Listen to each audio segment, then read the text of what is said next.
Hola a todos, el día de hoy vamos a exponer el capítulo 5 denominado Kelsen en Bogotá, lecturas y usos locales de la teoría pura del derecho, que hace parte de la obra titulada Teoría impura del derecho del autor Diego Eduardo López Medina. Bueno, como tesis central del texto, encontramos que el autor lo que quiere es mostrar la interpretación o las diferentes interpretaciones latinoamericanas que tuvo Kelsen y su introducción en el ámbito local colombiano. Antes de empezar con el capítulo, vamos a explicar algunos conceptos que son de gran importancia para poder entender el contenido del texto. Para ello, iniciaremos explicando el clasicismo, que fue una corriente que se desarrolló hacia finales del siglo XVIII, acompañando la transición que se vivió en Europa al salir de la Edad Moderna para pasar a la Edad Contemporánea. Por lo tanto, el clasicismo jurídico, al estar inspirado en los patrones del mundo clásico, se puede decir que tenía como carácter identificador el basarse en lo que ahora se puede denominar como una visión objetiva del mundo. O sea, que todo problema de conocimiento o disyuntiva que se presentara se encontraría presidido por un objetivismo naturalista. Para López Medina, el clasicismo jurídico es entendido en Latinoamérica como aquel que acepta que el derecho esté compuesto en su naturaleza tanto por principios como por reglas, y que ambos tipos de normas son utilizados mediante procedimientos de análisis que son seguros y objetivos. Igualmente, dominan la forma en la que se resuelven los casos y van formando una red constante de teorías y conceptos, pero debido a que en cierta medida se basa en la deducción lógica en la metodología jurídica, es que el clasicismo puede llegar a asimilarse al formalismo. Viéndolo desde esta perspectiva, el clasicismo jurídico se puede comprender entre la exégesis francesa y el conceptualismo alemán. Otro concepto que es necesario aclarar es el formalismo jurídico, que es entendido como la interpretación y el ajuste del positivismo jurídico europeo a nuestra propia forma de concebir y aplicar el derecho, ya sea en el ámbito profesional o en el ámbito académico. Se caracteriza por la defensa de que los problemas jurídicos se resuelvan, ya sea predominante o exclusivamente, mediante el análisis detallado de las leyes existentes en la materia. El formalismo jurídico basa su discurso en cómo el derecho se objetiviza a través de normas, pero en algunos momentos puede llegar a abarcar concepciones de que el derecho se puede enriquecer o variar en la medida que comprenda sus sujetos, sus acciones, sus instituciones y demás elementos que le puedan aportar. Pero ya en un sentido estricto, el formalismo jurídico ha concebido fundamentalmente que la ley es igual a derecho y que por ende existen respuestas únicas para todos los problemas que se le presentan a los jueces y que estos deben hallarlas en el derecho codificado, ya que el juez no valora ni pondera las normas porque el único facultado para crear derecho es el legislador. De igual forma, coincide que la validez del procedimiento de expedición de las leyes y de la actuación judicial implican justicia, dejando de lado cuestiones como la legitimidad moral y en lo que respecta a las normas, no tiene mucho en cuenta su finalidad y propósito político y tampoco el contexto sociocultural en el que va a entrar a regir. Como otro concepto, tenemos la postura antitradicionalista, que presupone la oposición al discurso tradicional sobre las fuentes que han prevalecido durante más de 2 siglos en el derecho continental. Esta postura asegura que el tradicionalismo de fuentes afecta directamente a la función judicial y a la interpretación y el uso en la parte práctica o empírica de las fuentes como medios para las soluciones de casos. Dicen que esta caracterización tradicional lo que hace es reducir el papel del juez a un mero aplicador de la ley, que debe obediencia a una regla clara o evidente prescrita por el legislador y es independiente frente al resto de las sentencias dictadas con anterioridad, lo que convierte a la jurisprudencia en una fuente secundaria o auxiliar que opera solo en casos de silencio de la fuente primaria. Por esto, el vínculo de Kelsen con el clasicismo local y el formalismo tiene que ser cuidadosamente explicado, ya que él se considera en algunos aspectos como un fuerte antitradicionalista jurídico. Bueno, la necesidad de esclarecer estos conceptos como el clasicismo jurídico, la postura antitradicionalista y el formalismo jurídico surge debido a que al momento que las teorías viajan de sus sitios de producción a sus sitios de recepción, puede surgir un tipo de pluralismo interpretativo, que fue lo que sucedió con la teoría pura del derecho de Kelsen, pues muchos puntos del clasicismo y formalismo que eran contradictorios con el positivismo de Kelsen llegaron a ser suavizados y hasta eliminados en las lecturas locales que se hicieron en la obra de este autor, creando así una conciencia jurídica muy alejada de lo que él realmente escribió en la teoría pura del derecho. Y bueno, una vez aclarados los conceptos anteriores, podremos darle pie a entrar a nuestra exposición ya de manera formal, en materia. Entonces, primeramente, antes de mencionar cualquier otra cosa, vamos a decir que consideramos proponer una premisa fundamental sobre la cual rebosa este texto, y es que la teoría latinoamericana ha sostenido y sostuvo un romance con la teoría pura del derecho de Hans Kelsen. Esto lo podemos evidenciar en que finalmente esta teoría kelseniana terminó dándole forma a la teoría local del derecho, en su signo positivista y altamente funcional, evidentemente influyente. Entonces, una vez aclarado esto, vamos a pasar al análisis del Kelsen local, pero para el análisis del Kelsen local antes tenemos que hacer una diferencia. Y tenemos que tener claras la diferencia que plantea el texto en cuanto a hermenéutica e interpretación. Entonces, para antes de iniciar el análisis del Kelsen local, vamos a hacer la diferencia entre la hermenéutica completa y lectura estándar de los textos y la hermenéutica incompleta y la lectura transmutada. En palabras del doctor Jaramillo, la vulgarización de estos textos y subestandarizados. Esa sería la diferencia entre las dos hermenéuticas que hay que tenerlas muy presentes para el análisis del Kelsen local. Entonces, de acuerdo, vamos a iniciar con el análisis del Kelsen local y podemos dividirlo de acuerdo con la lectura, ya que la lectura lo divide en dos.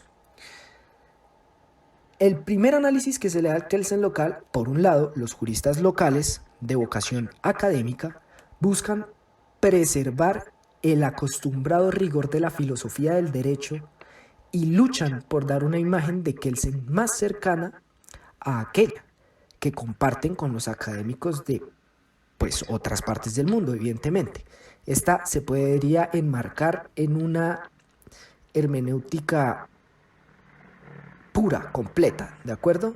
Sin sesgos ni interpretaciones, sino lo más acercado posible a el Kelsen que comparten los académicos de otras partes del mundo. Y el otro análisis que se le hace al Kelsen local es el que existe un grupo de popularizadores, como lo llama la lectura, popularizadores jurídicos, que reafirman la conciencia jurídica clásica al hacer énfasis sobre los muchos puntos en el que el kelsenismo se parece al clasismo, ¿sí? Entonces direccionan el análisis kelseniano local directamente con el clasicismo. Entonces, ya tenemos el análisis del Kelsen local entendido.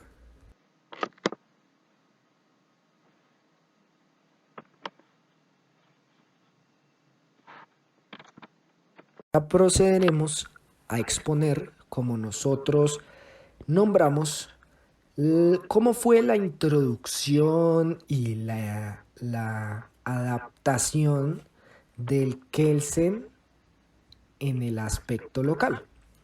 Como la lectura indica, se pueden dividir 3 pasos en el cual se llevó a cabo la adaptación del Kelsen local. El primer paso fue la traducción, y nos dirá el texto entonces y la historia que comenzando en 1928 y hasta 1940 hubo un periodo de temprana traducción. Este primer paso para la introducción del Kelsen al aspecto local se llama la traducción, que comienza en 1928 hasta 1940. El periodo de temprana traducción de Kelsen, liderada por jurisconsultos como Legaz y Lacambra y Luis Recaen Siches, entre otros. Y la tarea consistía básicamente en precisar y traducir a Kelsen, ¿sí? De manera concreta. Esto es hacer conocer sus textos al español y comprender de la forma más fiel sus argumentos básicos. De la forma más fiel. Esta salvedad es importante porque se indica que solamente se estaba buscando traducir los textos, nada más, en esta primera parte. Primera parte, entonces, traducción.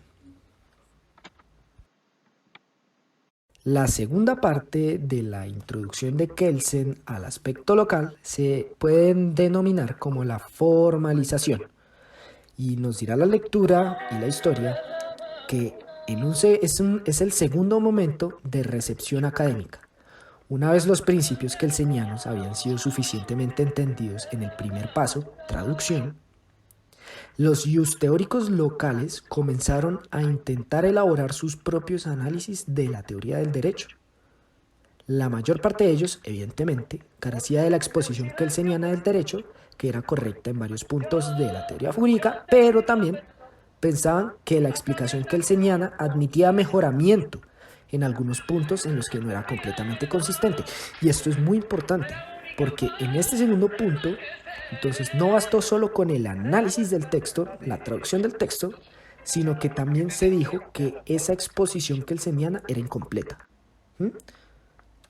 Era correcta en muchos aspectos, pero también entonces ya se criticó y ya se generó este criticismo hacia Kelsen, porque decían que admitía mejoramientos en algunos puntos.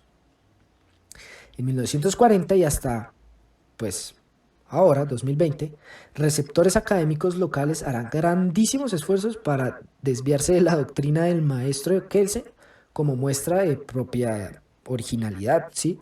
Ahí es cuando ya empiezan los autores a darle su sello de originalidad, ¿sí? A criticar a conveniencia, a criticar a óptica pura, qué es lo que cambiarían, modificarían, admitirían, mejorarían de las lecturas de Kelsen. Esto se podría connotar el segundo momento, el de formalización. ¿De acuerdo? Para cerrar entonces este punto, concluiremos que fue cuando ya se habían interpretado los textos y además de interpretarlos, se analizaron y se hicieron propuestas, ¿sí? Con respecto a estos textos, críticas. Eso en el segundo punto, que se llama la formalización. En nuestro tercer momento ya podremos decir que una vez traducidos y analizados los textos, viene ya la parte más pura, en esencia, de criticar. ¿De acuerdo? Entonces, esta es una interpretación crítica, este momento. Por ello es que se llama la desformalización. ¿De acuerdo? La desformalización, que era precisamente, como su nombre lo indica, la forma, la crítica, la interpretación desformalizadora de la teoría pura del derecho y reconstruir a Kelsen de Viena. Al Kelsen de Viena ya se reconstruía en Bogotá. Entonces, como tercer momento no bastó solamente con la traducción y el análisis, sino que se generó la crítica y la desformalización de la teoría pura del derecho de Kelsen y se reconstruyó para un Kelsen de Bogotá. Esa sería nuestra tercera y última, por decirlo así, método, o como lo quieran llamar, de la introducción al ámbito local de la teoría pura de Kelsen. Bueno, y ahora pasaremos a una parte fundamental del texto y es la reconstrucción de un Kelsen más moderno. Esto es importantísimo, debido a que podemos evidenciar de qué manera se intentó reconstruir al Kelsen, una vez, digamos, como ya pues mencionado los pasos anteriores, una vez ya estaba en el ámbito local, digamos que cómo se reconstruyó al Kelsen más moderno, ¿de acuerdo? Lo que propone la lectura. Y es que esta la divide en dos momentos, por así decirlo, de dos métodos, ¿sí? Que la reconstrucción kelseniana sea de dos métodos. El primer método de esta reconstrucción es un método de contexto, debido a que los teóricos y los intelectuales que estaban reconstruyendo al Kelsen moderno, en primer lugar, y digamos el primer método que utilizaron fue remitirse a los contextos originales de la producción de la obra de Kelsen, ¿de acuerdo? Entonces se remitieron al momentum en el que Kelsen estaba existiendo, remitiéndose a su momento social, cultural e inclusive económico, a lo cual refería y a lo cual, digamos, fue el contexto original de producción de la obra de Kelsen. Pero la lectura hace una salvedad, y es que especialmente se remitieron a los contextos en cuanto a los círculos intelectuales, ¿sí? Haciendo conexión con diversos autores. Entonces se buscó cuál era el círculo de intelectuales que rodeaba a Kelsen. De esta manera lograron conectarlo hasta con autores como Freud. Muy interesante. Y de esta manera fue que se llevó a cabo la primera, digamos, como un primer método de reconstrucción del Kelsen más moderno, ¿sí? Como lo indica la lectura. En la segunda, digamos que en el segundo método de reconstrucción de este Kelsen, la lectura propone que los teóricos que ya habíamos mencionado, quienes estaban digamos, en obra de investigar y de acometer, digamos, todo el objetivo de interpretar a Kelsen y de introducirlo en aspectos locales y de reconstruirlo y de todo esto que rodeaba a Kelsen. Bueno, todas estas personas lo que propusieron, invitaron más bien, es a leer el corpus kelseniano más allá de sus temas básicos, ¿sí? Porque se estaban dando cuenta de que a Kelsen se estaba leyendo de una manera muy básica. Digamos, se estaban interpretando sus argumentos, su corpus, sus textos de manera muy básica. Entonces lo que propusieron fue una invitación a la recepción académica contemporánea de enfocarse en una interpretación más matizada, rigurosa y compleja para el mejor entendimiento de su doctrina, ¿de acuerdo? Entonces, este fue un segundo método, digámoslo así, como de reconstrucción de un Kelsen más moderno.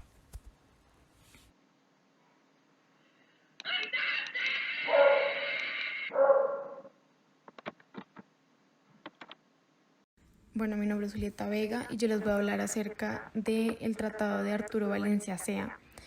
Entonces, pues, su tratado se decía que tenía un contenido similar a los otros tratados de derecho.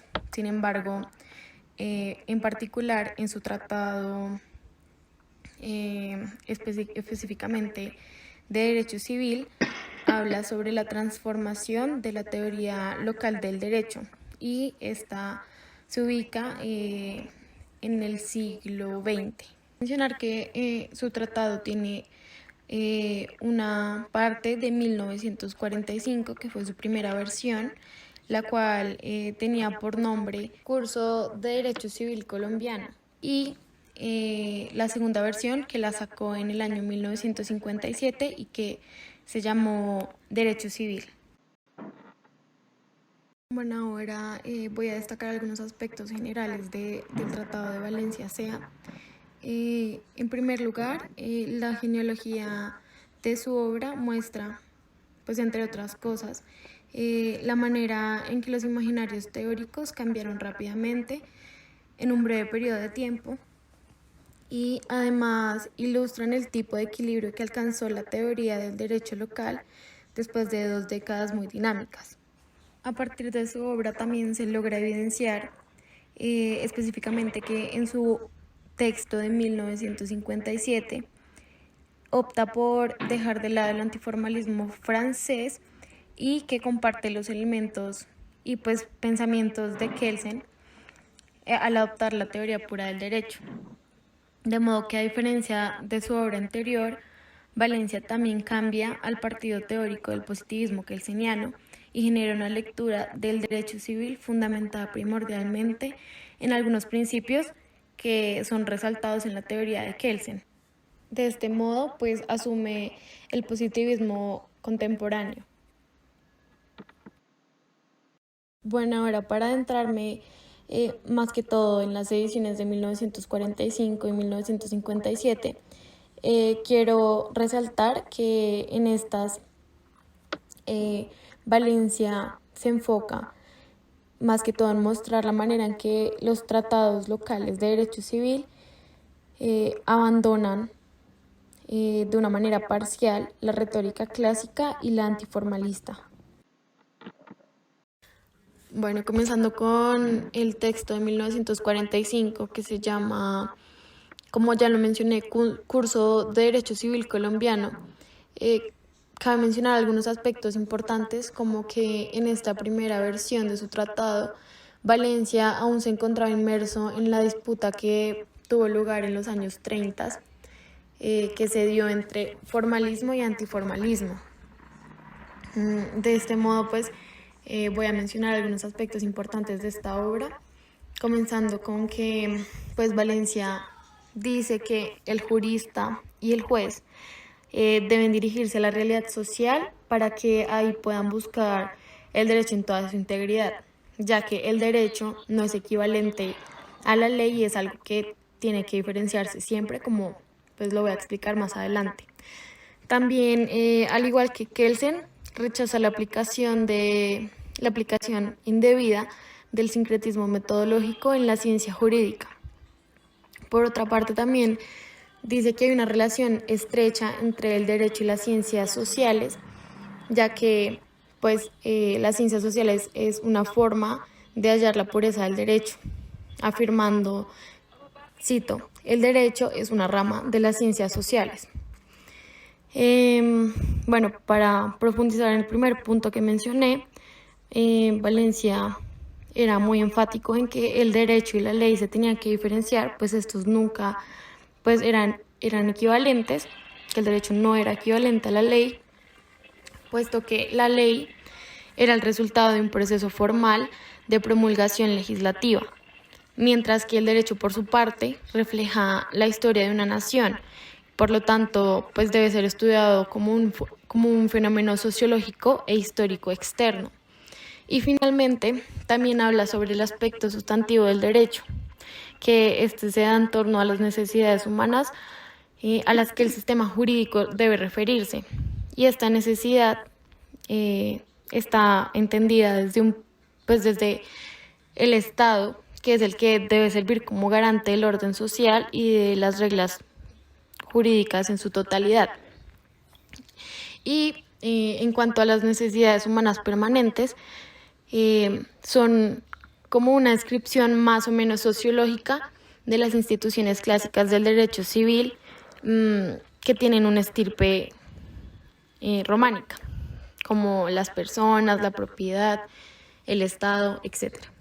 De este modo es posible afirmar que este texto fue el último que constituyó un ejemplo del antiformalismo social y el primero del neopositivismo kelseniano, puesto que comienza a tener en cuenta algunas, no en su totalidad, pero sí algunos aspectos de Kelsen en su obra Teoría pura del derecho. Bueno, en cuanto a la obra de 1957 de Kelsen, titulada Derecho Civil, en esta él busca hacer una profundización y una interiorización del concepto del derecho, tal y como lo entendía Kelsen. Además, como ya mencioné, en esta obra él deja de lado casi que por completo la retórica antiformalista. Y por haber más elementos de Kelsen en esta obra, coincide también con él en que todo el derecho son normas. De este modo, pues, todo el orden jurídico es un sistema compuesto por normas de derecho. Antes de comenzar con el debate, explicando pues todo el debate que hubo entre la comunidad jurídica local y la francesa, vista pues desde Valencia. Es importante resaltar que esta obra de 1957 toma pues más que todo también no solo a Kelsen sino a Savigny. Todo esto se dio, toda esta disputa se dio porque se decía en un principio que la comunidad jurídica local aspiraba a ser francesa, por tanto que había pues construido una continuidad doctrinal con el código francés en lo que respecta al código de Bello. Sin embargo, pues Valencia quiso redefinir su propia identidad del derecho privado y trata de desasociarse de ideas francesas. De este modo se hacía una sugerencia general de que el Código de Bello tenía que leerse como la suma del derecho romano y no como una copia del Código de Napoleón, ya que también se decía, más que tenía influencias francesas, que el Código de Bello era parte del derecho romano y tenía en cuenta influencias principales de las escuelas romanistas. Dentro de estas se encuentra la francesa, la alemana y la española. Este reposicionamiento histórico permitió que a manera del derecho local entraran unas conversaciones más intensas con la ciencia europea, no con la francesa. Por esto, Valencia se propuso rechazar las ideas que se tenían comúnmente acerca del Código de Bello, de que era una copia del Código de Napoleón, de modo que quedó como verdadero origen que el Código de Bello no se encontraba dominado por la doctrina francesa, sino que estaba abierto especialmente a la ciencia alemana del derecho.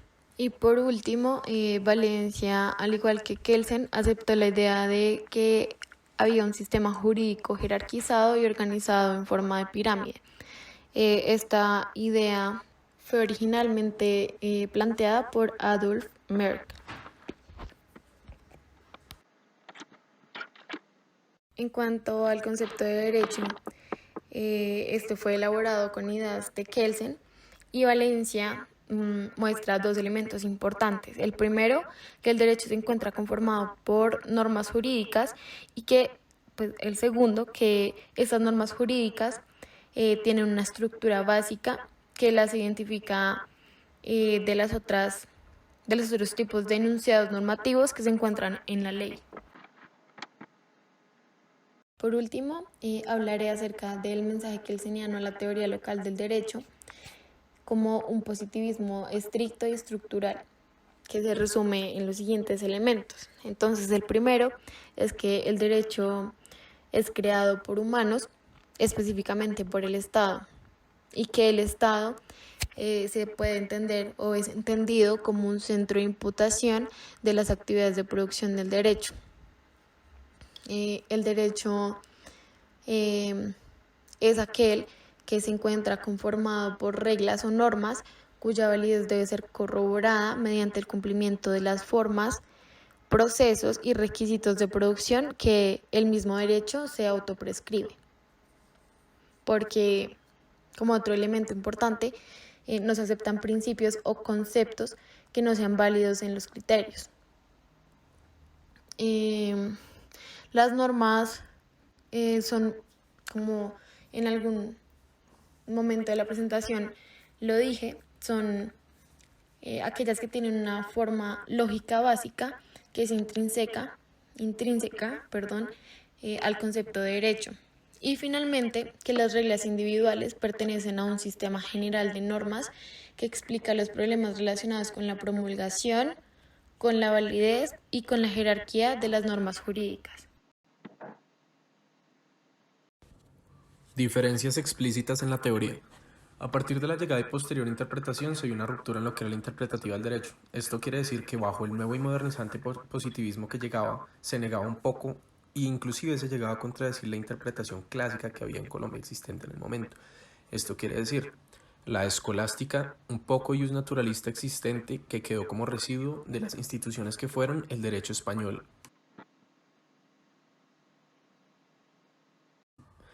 También hay unas diferencias explícitas que se marcan es con el tiempo. Es decir, hay una brecha entre la recepción, la interpretación y la construcción a partir de lo que llegó con la teoría pura del derecho. Esto, abreviado, se puede consagrar y se puede evidenciar en el periodo entre 1945 y 1957, donde hay un cambio radical no solo en la interpretación, sino en el dogma jurídico y este como permeó. En la incisión teórica podemos ver como si bien en la columna de 1945 se percibía el derecho como una ciencia social, igualmente se reconocía que había una conexión necesaria entre el derecho y la moral o un germen de justicia concebido en el derecho. Había libre interpretación del derecho y el origen de la norma surge de una necesidad sociológica. En la columna de 1957 podemos evidenciar que el derecho se ve puramente como contenido normativo, el deber ser social y la imputación.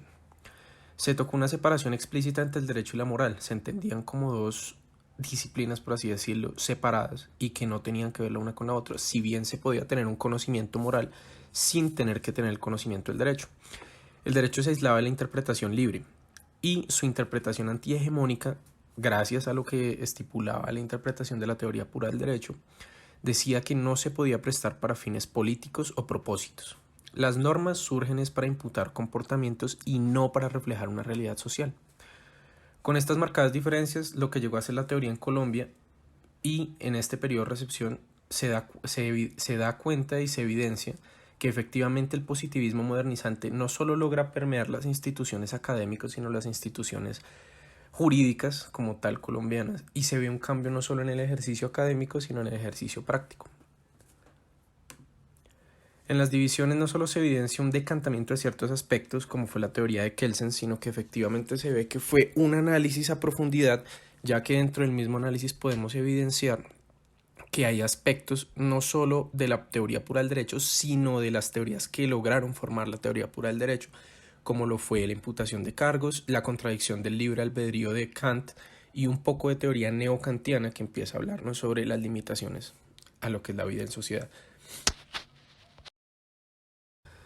En la incisión teórica podemos ver como si bien en la columna de 1945 se percibía el derecho como una ciencia social, igualmente se reconocía que había una conexión necesaria entre el derecho y la moral o un germen de justicia concebido en el derecho. Había libre interpretación del derecho y el origen de la norma surge de una necesidad sociológica. En la columna de 1957 podemos evidenciar que el derecho se ve puramente como contenido normativo, el deber ser social y la imputación.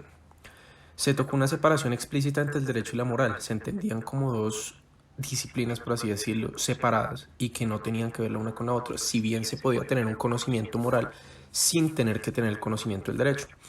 El derecho se aislaba de la interpretación libre y su interpretación antihegemónica, gracias a lo que estipulaba la interpretación de la teoría pura del derecho, decía que no se podía prestar para fines políticos o propósitos. Las normas surgen es para imputar comportamientos y no para reflejar una realidad social. Con estas marcadas diferencias, lo que llegó a ser la teoría en Colombia y en este periodo de recepción se da cuenta y se evidencia que efectivamente el positivismo modernizante no solo logra permear las instituciones académicas, sino las instituciones jurídicas como tal colombianas, y se ve un cambio no solo en el ejercicio académico, sino en el ejercicio práctico.